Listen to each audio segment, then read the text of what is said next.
Coming to you live from take 2. So we use the Southwire something or other. This Justin. Before you plug in anything into your trailer. What's going on, YouTube? Sold on RV Life.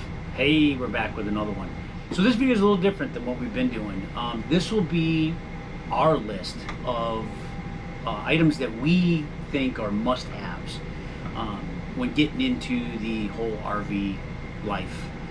Over the last 4 years, being out there full-time in it, watching people come and go from the whole lifestyle, whether they be full-time or part-time, we've come up with a list of essentials or must-haves that we feel are items that you really do need to have with you at all times in your RV, whether it be, again, full-time or part-time. There's many opinions out there on these items, so we're not here to dispute or argue with anyone. These are just ones that we've found that we have said we will have these. If they break, they wear out, we lose them, we will make sure that we always have with us because they're essential to the daily usage of our home on wheels. And on a side note, I have a couple of friends of mine that have decided to get into the RV world and have talked to me about it, and I promised them this video. And sorry guys, been a little lax on it, haven't gotten it out, so here it is, and we'll get into it right after the intro.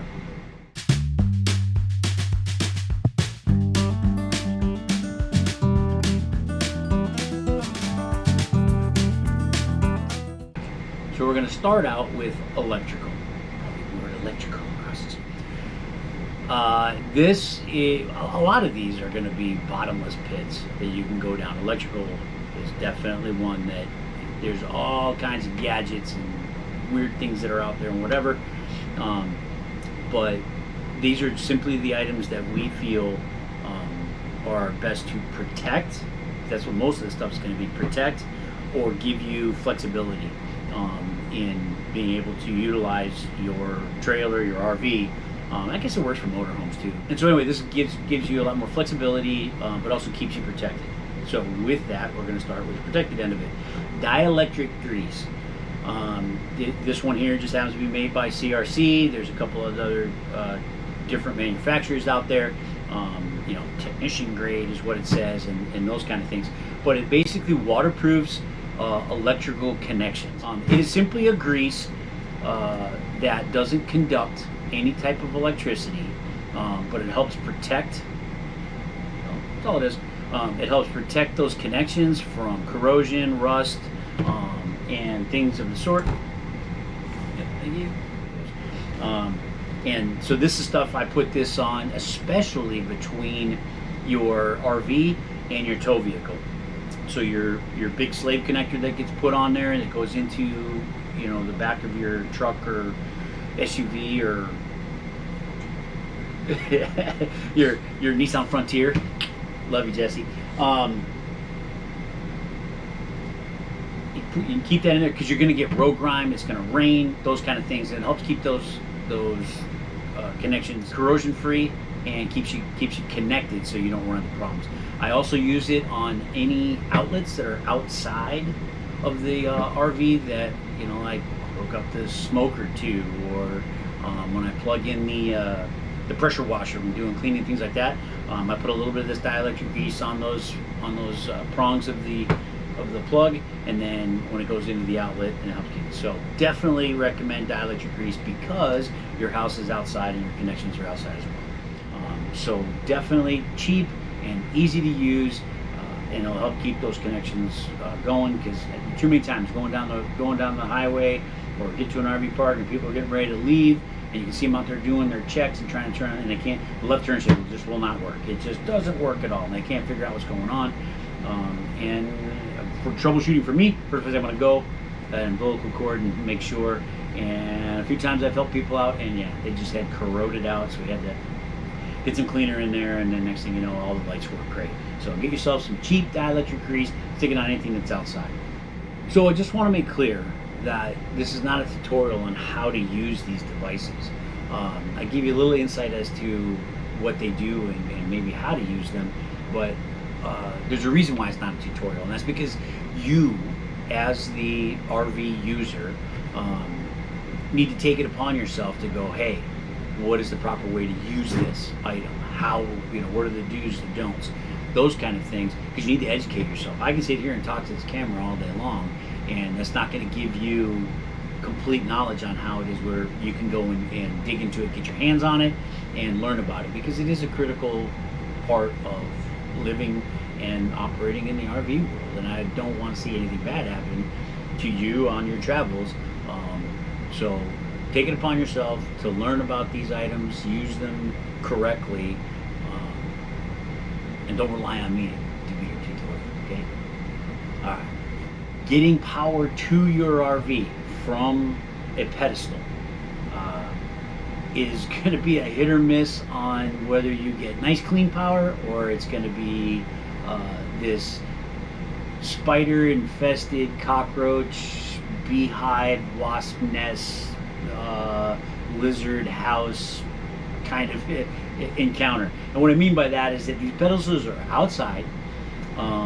Most of them have some kind of cover over them, whether it be plastic or metal, but it's a box that has outlets in it, and they get inside. These bugs get inside, and they think that that's a great place to make a nest or build a spider web, and it's all in those electrical contacts, which can make for unstable electrical power or unclean power that's coming in.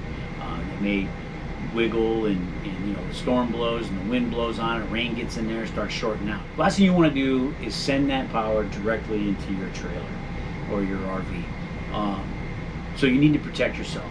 And what we use, and I can't emphasize enough, you have to use some type of surge protector. So we use the Southwire Surge Guard surge protector. It's a basic, no frills, plug it in. You get 3 lights before you plug in your umbilical cord to go into your trailer. So it offers 4,200 joules of surge protection. I'm not going to explain that. You can go look that up. But that's basically a surge that comes through from the RV park or supply, and you get back surge comes into your trailer. This surge protector is going to help keep that from happening. And then the 3 lights give you and test for open ground, open neutral, and correct polarity, which are the most common issues that people run into when plugging in to pedestals and supplying powers into their RVs. And this thing makes sure that it's clean and doesn't get surges into. We experienced a surge not through the pedestal, but we experienced a surge that came through due to a power converter that had failed. And I can tell you, just that in itself caused thousands of dollars worth of damage. Luckily, most of it was covered under warranty, so we got away from that. Not unscathed, but a lot better than we could have been. So I can't even imagine what would happen to a coach if they got a big surge that came in from the pedestal and then ran through the coach. In worst case scenario, it starts a fire and your whole coach burns to the ground, which we don't want.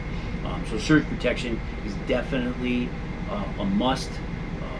You can get bigger, badder, more expensive ones out there. Bulldog makes one that's on our wish list that allows you Bluetooth to get in there and see what's going on, how many amps are being drawn, and all kinds of bells and whistles to it.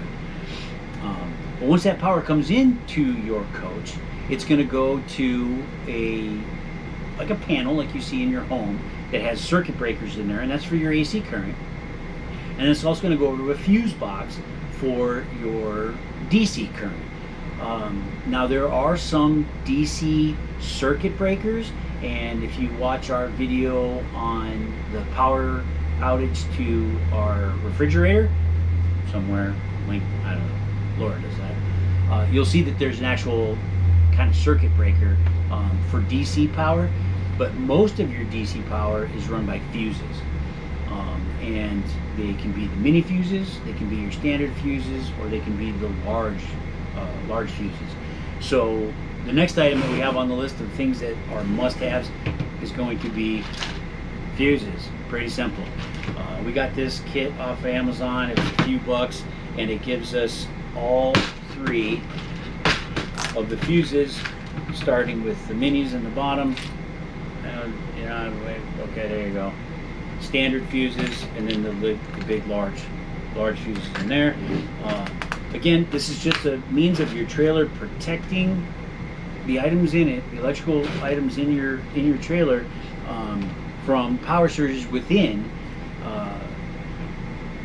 And so if a circuit breaker pops, you can go reset the circuit breaker. If a fuse pops, it's always nice to have fuses. That way you don't have problems with not having power to power things when you're out there. And inevitably it's going to happen in the middle of the night or in the evening when you need lights, and all of a sudden a fuse is going to pop, and then you're going to be like, oh boy, now I don't have any fuses. None of the stores are open. Now what do I do? Well, don't go sticking a penny in there, because it's not good. Get yourself some fuses. Easy way to go from there.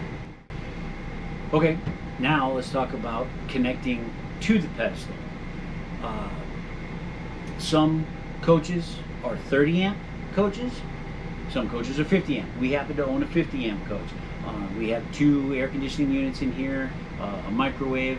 So when utilizing the full power draw that the coach can handle, it requires 50 amps to be able to do all those things, especially 2 AC units trying to run, as you can hear, in the summertime. So we need 50 amps. Some coaches are only 30 amp. Okay. Can you hook up a 50 amp coach to a 30 amp power supply? Yes, but you need some things. And so that's what we're going to talk about now, is some of these connectors that allow you to be versatile in places that may not have exactly what you have, like 50 amp and a 30 amp hookup. And so you need connectors. And that's what, like this one right here, that's what this is for. This is a 30 amp male that will go into the outlet, which is located on the pedestal or the supply at your RV park. And it's a pigtail that comes out to a 50 amp connector. So our umbilical cord that runs to the trailer, I can plug into a 30 amp supply and still use the umbilical cord that comes with the RV, and a 50 amp connector, and still be able to power up. Otherwise, we would just have a 50 amp cord that came with when we bought the trailer and get to a 30 amp site and not be able to hook up. So these did not come with ours. We had to buy these separately.